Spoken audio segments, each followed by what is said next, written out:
जैसे कोई आया है, अब आ गया है आपके घर में, आप उसको याद नहीं कर रहे थे, लेकिन सामने आया तो बोलते हैं आप, अरे देखिए आप आ गए, अभी अभी आप ही को याद कर रहे थे। तो सच्चाई तो यह है कि आप याद नहीं कर रहे थे, लेकिन झूठ ही बोला है कम से कम, तो सामने वाले को तो सुख दिया ना आपने, खुश हुआ, सच में हमको याद कर रहे थे, बड़ा खुश हुआ। हाँ, तो महादेव को कम से कम झूठा ही सही कह देते अभी आप कि हाँ हम सब मिल लिए हैं। नहीं, तो महादेव से हम मिल सके इसके लिए है ये तीनों सूत्र, शिव को गुरु बनाना और ये तीनों सूत्र करना। यानी कि शिव की शिष्यता की पृष्ठभूमि क्या है? पृष्ठभूमि ये है कि आगे आने वाले लोग जो जगत में आएंगे वो शिव को अपना गुरु बनाएंगे। कैसे, कौन सी विधा काम करेगी? क्योंकि आप कह सकते हैं कि जब साहब हरिनानंद जी ने शिव को गुरु बनाया था तो उन्होंने तीन सूत्र किसी से नहीं पाया था। क्या उनके पास तीन सूत्र थे? क्या साहब हरिनानंद जी के पास सन 1974 में जब उन्होंने शिव को गुरु बनाया तो साहब हरिनानंद जी के पास तीन सूत्र थे? नहीं थे। लेकिन जिसके पास तीन सूत्र नहीं होगा और कोई बताया भी नहीं है, वो करेगा क्या? करेगा क्या? पहला सूत्र कहता है कि अपने गुरु शिव से दया मांगिए, मन ही मन। यहाँ भी मन से कहा गया, मन ही मन अपने गुरु शिव से दया मांगिए। तो हम मन ही मन महादेव से दया मांगते हैं। कोई शिव का शिष्य होगा और कोशिश करेगा और कोई काम नहीं होगा, फिर कोशिश करेगा, नहीं होगा, क्या करेगा तब? जब लाख कोशिश के बाद भी हमसे काम नहीं हो सकेगा तो मेरा मन जब हार जाएगा, थक जाएगा, तो हम क्या करेंगे? हम दया ही तो मांगेंगे, क्योंकि जब हमसे कुछ हो ही नहीं रहा है तो एक ही उपाय बचा ना कि हे महादेव आप हम पे दया करिए, अपने शिष्य पे दया करिए।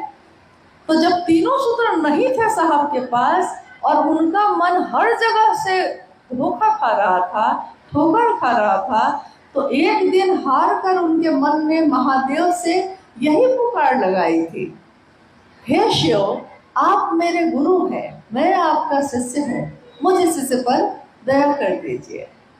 दूसरे सूत्र में हम शिव की चर्चा करते हैं। अब अभी अभी आपने सुना कि शिव की चर्चा, पूर्व में शिव की चर्चा का प्रचलन नहीं था, लेकिन शिव की कथा का प्रचलन था। जैसे राम कथा, कृष्ण कथा या शिव पुराण की कथा, ये सब तो प्रचलन हजारों साल से है। हर जगह गांव देहात में भी हम लोग के यहाँ होता था, नहीं होता था? शिव कथा का कहा लेते हैं, पूजा रख लेते हैं। लेकिन शिव चर्चा ये शब्द जो है ये कब आया? जब शिव शिष्यता की व्याप्ति होने लगी, शिव शिष्यता बढ़ने लगी, शिव की चर्चा का विस्तार होने लगा, तो साहब ने ये बात कही कि ये क्या है, ये जो बातचीत है आपस की, इसको क्या कहते हैं? इसको कहते हैं शिव चर्चा। अब साहब कहते हैं कि मेरे गुरु शिव ने इतना ही कहा था कि तुम जो करते हो दूसरे को करने को कहना। अब उन्होंने ये नहीं कहा था कि शिव की चर्चा करने में फोटो भी लगाना, प्रसाद भी चढ़ाना, नाच गाना भी करने लगना, नहीं, बाजा भी लगाइए लेना। ये सारी बात तो मेरे गुरु महादेव ने नहीं कही थी मुझको। उन्होंने तो कहा था कि हर व्यक्ति से बात करे, क्योंकि बात करने से ही सबसे ज्यादा सामने वाला आपकी बात को ग्रहण कर सकेगा, सुन सकेगा। बाजा लगाना गलत नहीं है, आपको जरूरत है बाजा लगाइए। तस्वीर या प्रसाद रखना गलत नहीं है, ये तो प्रचलन हजारों साल से आया है। लेकिन शिव चर्चाओं में जब आप जाते हैं 2 या 3 घंटे के लिए, और उसमें अगर हम ये सारे कर्मकांड करने लगेंगे तो 2 घंटे का समय है। अब उसी 2 घंटा में बारी बारी से सबको चर्चा भी करनी है और मेरे महादेव का कैसे काम बढ़े इस पर भी बात करनी है। तो उसी 2 से 3 घंटे में ये सारे काम करने हैं। अगर आप के पास है ये चीजें आप तो कर लीजिएगा, लेकिन साहब हरिनंदन जी के पास तो बहुत सारी चीजें थी। डिप्टी कलेक्टर ही थे, उनकी पत्नी राजमणि नीलम आनंद राज परिवार की बेटी भी थी। अभी आपने सुना कि मां नीलम आनंद जी का ननिहाल था मसनौडी, इसी कोडरमा जिले में, और काफी समृद्ध परिवार रहा है। तो किसी चीज की कमी थी क्या उनको? वो अगर शिव चर्चा कराते तो क्या क्या रखते वहां? अगर साहब और दीदी माँ शिव चर्चा का आयोजन करें तो उनको क्या क्या रखना चाहिए? उनके पास तो थी ना भाई, सब कुछ, सारी व्यवस्था थी ना, लेकिन उन्होंने कभी भी ऐसा नहीं किया। उन्होंने ऐसा किया जो गरीब से गरीब आदमी भी जिस काम को कर सकता हो। यानी राज परिवार की बेटी, डिप्टी कलेक्टर की पत्नी अखबार बिछाकर जमीन पर बैठी। क्यों? उनके लिए तो सोफा था, वो क्यों बैठी थी अखबार पे उस दिन? इसलिए बैठी क्योंकि अगर वो नीचे बैठेंगी तब नीचे घास पे बैठने वाले लोग, झोपड़ी में रहने वाले लोग तब उनकी बात सुनेंगे। इसके लिए आपको उनके स्तर पे बैठना होगा, आपको उनके स्तर पे जाके बात करनी होगी, तभी वो आपकी बात को सुनेंगे, तभी वो आपको अपना समझेंगे। और अगर आप कहेंगे कि नहीं ये सारी चीजें भी रखनी है, प्रसाद भी रखना है, फोटो भी रखना है, 500 का बाजा भी लगाना ही पड़ेगा तुमको, अगर बाध्यता होगी तो याद रखिएगा बहुत सारे लोग तो शिव चर्चा करेंगे, लेकिन बहुत सारे लोग इससे वंचित हो जाएंगे। और हमको आपको कोई ऐसा काम नहीं करना चाहिए जिससे कोई टूट जाए या कोई छूट जाए, क्योंकि साहब ने हमेशा कहा है कि कोई टूटे नहीं, कोई छूटे नहीं। न कोई टूटना चाहिए मेरी बात से, न कोई छूटना चाहिए। वो भले हमको छोड़ दे, लेकिन मैंने शिव को गुरु बनाया है तो मेरा यह कर्तव्य है कि मेरे तरफ से ये काम नहीं होना चाहिए। अब मैंने कहा कि ये संगोष्ठी है, तो आइए हम लोग कुछ जिज्ञासाओं पे बात करते हैं। एक सामान्य जिज्ञासा है बहुत गुरुवानों के तरफ से, इस पर भी रखा दीदी बात भी की है। जिज्ञासा है कि दूसरे प्रकार के सत्संग में वहाँ के लोग नाचते और झूमते थे, क्या दीदी शिव चर्चा में हम लोग भजन के क्रम में नाच और झूम सकते हैं कि नहीं? दीदी का इस पर वो भी है, लेकिन हम दीदी से पुनः निवेदन करेंगे। अच्छा। कि प्रश्न है यदि आप लोगों का कि दूसरे प्रकार के सत्संग में वहाँ के लोग नाचते और झूमते हैं, क्या शिव चर्चा में हम लोग नाच और झूम सकते हैं कि नहीं? दीदी से हम लोग आप इस संगोष्ठी में बैठे हैं, शिव चर्चा ही हो रही है यहाँ पे, लेकिन गीत भी हुए हैं, संगीत भी बज रहे हैं, लेकिन क्या हम में से कोई उठ के झूम रहा है? कोई नृत्य कर रहा है क्या? लेकिन नृत्य कर रहा है मेरा मन, मेरा शरीर नहीं, क्योंकि मन तो आपका सही में तरंग में तो आएगा ही, मन को ही तो कोई चीज प्रभावित करती है, तरंग में आएगा, कोई गलत नहीं है। लेकिन नृत्य करने के लिए भी कोई जगह होनी चाहिए। अब मेरे बेटे का ब्याह जिस दिन होगा तो खूब नृत्य करेंगे हम, क्योंकि भाई वो तो घर का मामला होगा। लेकिन हाँ, मेरे ही विवाह में साहब और दीदी की तस्वीर है, लेकिन शिव चर्चाओं में नहीं। शिव चर्चाओं की अपनी एक गरिमा है, एक मर्यादा है, क्योंकि अभी अभी मैंने कहा कि दो गुरु भाई, एक गुरुवान एक गुरु भाई ने हाथ उठाया कि मां नीलम आनंद जी से वो शरीर में मिले हैं। अब ये दो आदमी पे कितनी बड़ी जिम्मेदारी है ये बताने की कि ये नीलम आनंद जी थी कौन, क्योंकि जो ये बताएंगे उसी से ना आप जानिएगा कि नीलम आनंद जी कौन थी। ठीक वैसे ही समाज में, समष्टि में उतरा हुआ व्यक्ति अगर दिल में, अगर अपने हृदय में शिव की शिष्यता को धारण करके नहीं उतरेगा तो समाज में जो भी संदेश आप दीजिएगा समाज को वही समझ में आएगा। क्या शिव चर्चा नाच और गान है? तो आप ही उत्तर दीजिए कि है। क्या शिव की चर्चा करना नाचना और गाना है, ऑर्केस्ट्रा है ये, तमाशा है ये? नहीं, क्योंकि साहब की चर्चाओं में भी आपने सुना होगा कि चढ़ के सूली पे मंसूर बोला। मंसूर एक फकीर थे जो कहते थे खुदा है खुदा है, तो वहां के जो राजा थे, बादशाह थे, उसने कहा कि मैं खुद खुदा हूं। मंसूर ने कहा कि नहीं, तुम नहीं हो। तो बादशाह को गुस्सा आया और उसने कहा कि सारे लोग मेरी पूजा करेंगे कि मैं खुदा हूं, लेकिन एक अकेला मंसूर जो है मानने को तैयार नहीं था, और जो ऐसा करता था उसको फांसी की सजा होती थी, सूली पे चढ़ा दिया जाता था।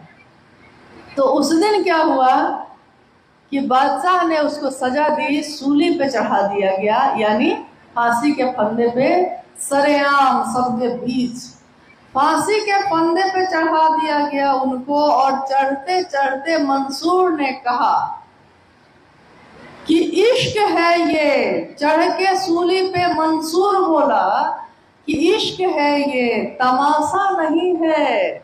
शिव की चर्चा मोहब्बत है, महादेव से प्रेम है, इश्क है, तमाशा नहीं है।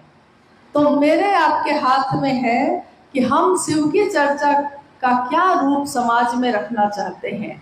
आप जानते हैं अभी का समय डिजिटल युग है, यानी कि आपके छोटे से छोटी चीजों को कोई कैमरा में कैद कर लेता है, कोई वीडियो बना लेता है, कोई फोटो खींच लेता है और यूट्यूब पे डाल देता है, फेसबुक पे डाल देता है। आपके द्वारा की हुई कोई शिव की चर्चा ऐसी होती है जिसको सुन के कोई अनजान व्यक्ति उस पे फेसबुक पे सुना है, लेकिन सुन के उसके मन में भी एक इच्छा पैदा होती है कि हम भी शिव को गुरु बनाते हैं। लेकिन वहीं पे कहीं पे अगर नाच गाना हो रहा है और उसका वीडियो भी बना के किसी ने डाल दिया है, तो अभी कुछ दिनों पूर्व एक पत्रकार ने फोन पे वार्ता के क्रम में मुझसे पूछा कि आपका नंबर बहुत मुश्किल से मिला मुझको, क्योंकि मैं इस पे सर्च कर रहा हूँ कि पिछले 10-20 वर्षों के बीच में ये शिव की चर्चा बहुत ज्यादा बढ़ती चली जा रही है। तो मैं इस पे रिसर्च कर रहा हूँ कि आखिर इस शिव चर्चा के पीछे है क्या, ये क्या है ये शिव चर्चा। तो मैंने गूगल पे और यूट्यूब पे खोजना शुरू किया, तो उसने जो खोजा तो उसमें शिव चर्चा क्या है, तो शिव चर्चा में उस तरह का वीडियो सामने आ गया जिसमें कहीं पे किसी के घर में घरेलू साप्ताहिक चर्चा में कोई उस पे डांस कर रहे हैं, कुछ लोग, कुछ गुरुबाने उस पर नृत्य कर रही हैं। तो उसने सोचा कि शिव चर्चा मतलब एक ऐसी चीज जो घर में लोग इकट्ठे होते हैं, गाना बजाना करते हैं और नाच गान करते हैं। अब आप सोचिए कि कहाँ से उससे सहरिंदानंद जी की ये कल्पना कि जीव शिव हो सकता है, और कहाँ एक पत्रकार की नजर में जब वो सर्च कर रहा है तो उसको वीडियो सामने आ रहा है कि शिव चर्चा नाच गाना है। साहब ने कहा कि मैं चाहता हूं कि आप ऐसा काम करिए कि अगर कहीं से आप गुजरिए तो आपको देखकर लोग कहें कि शिव के शिष्य जा रहे हैं। लेकिन आप अभी कहीं से गुजरते हैं तो लोग आपको देख के कहते हैं कि क्या कहते हैं, कौन जा रहे हैं, कौन लोग हैं, शिव चर्चा वाले हैं। जैसे कोई बाजार में बिकती हुई कोई चीज है।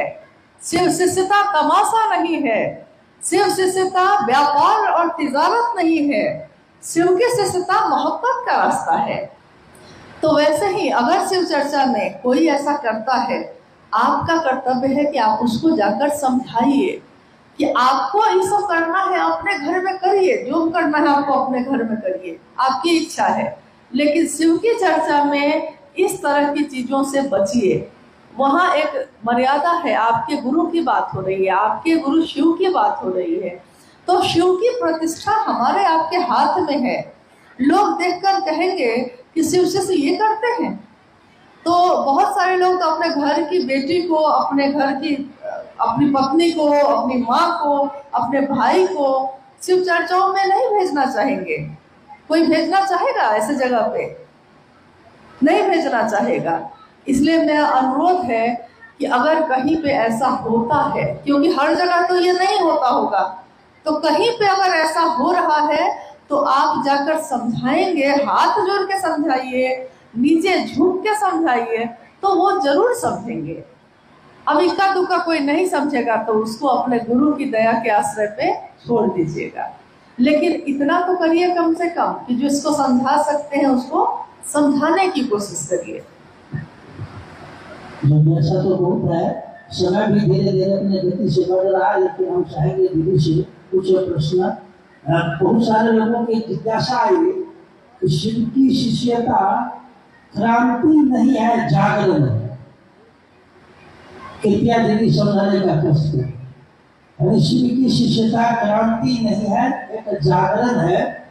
साहब श्री ने इस पर कुछ कहा है, दीदी से लोग सुनना चाहते हैं। देखिए, उसी शिष्यानुभूति किताब में एक पंक्ति है कि शिव की शिष्यता क्रांति नहीं, एक जागरण है व्यक्ति के आध्यात्मिक एवं मानसिक तल का।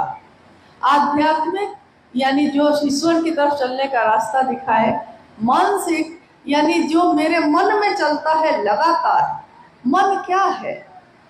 तो मन विचार को पैदा करने की मशीन है, एक अदृश्य मशीन, दिखाई नहीं देती, लेकिन जो दिखाई नहीं दे रहा है वो हमको आपको नचाए हुए है, यानी दिखाई कहीं नहीं दे रहा है। लेकिन मन, आप कहते हैं कि मन दुखी है, आप कहते हैं कि मेरा मन आज बहुत खुश है, यानी कि वो मन अगर दुखी है तो आपका शरीर भी ठीक है, अगर मन सुखी है तो शरीर ठीक है, मन दुखी है तो शरीर भी शिथिल है, यानी कि वो मन आपको नचाए हुए है। आज मन को ये अच्छा लग रहा है, आज मेरा मन ये करने का नहीं है, मन आपको घुमाए हुए है। तो मन के जागरण का, उसी मन में जागरण की विधा है शिव की शिष्यता।